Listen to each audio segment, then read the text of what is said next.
আসসালামু আলাইকুম রহমতুল্লাহ। বন্ধুরা, আজকে আপনাদেরকে হাসরের ময়দানের কঠিন ভয়াবহতার সামান্য একটু ধারণা দেওয়ার চেষ্টা করব। তো বন্ধুরা, সম্পূর্ণ ভিডিও দেখার অনুরোধ রইল।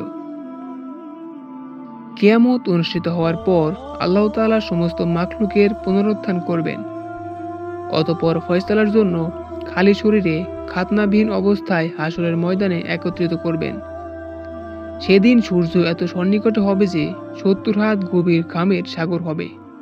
মানুষ তাদের আমল অনুযায়ী এই ঘামের মধ্যে হাবুডুবু খাবে। হাসরের ময়দানের উত্তাপ এবং আতঙ্ক সম্পর্কে বিশ্বনবী সাল্লাল্লাহু আলাইহি সাল্লাম হাদিসে বর্ণনা করেন।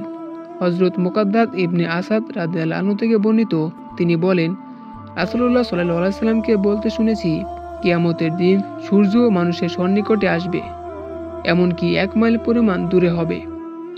তখন মানুষ তাদের আমল অনুসারে ঘামের মধ্যে হাবুডুবু খাবে।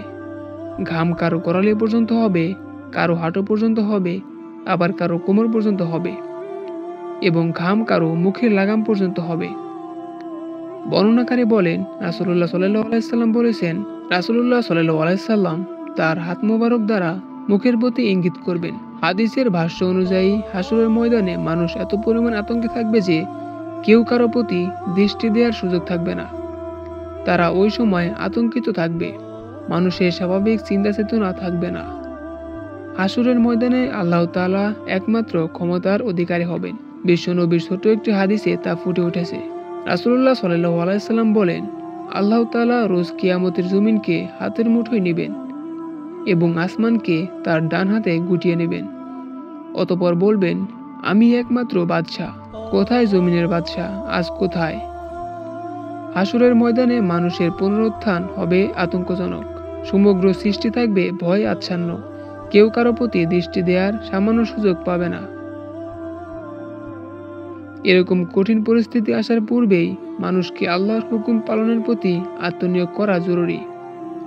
আল্লাহ মুসলিম উম্মাহকে হাসরের ময়দানের এই ভয়াবহ পরিস্থিতির সম্মুখীন হওয়ার আগে তার বিধান যথাযথ পালন করার তৌফিক দান করুন। আমিন। তো বন্ধুরা, আজকে আমরা হাসরের ময়দানের সামান্য একটু ধারণা পেলাম।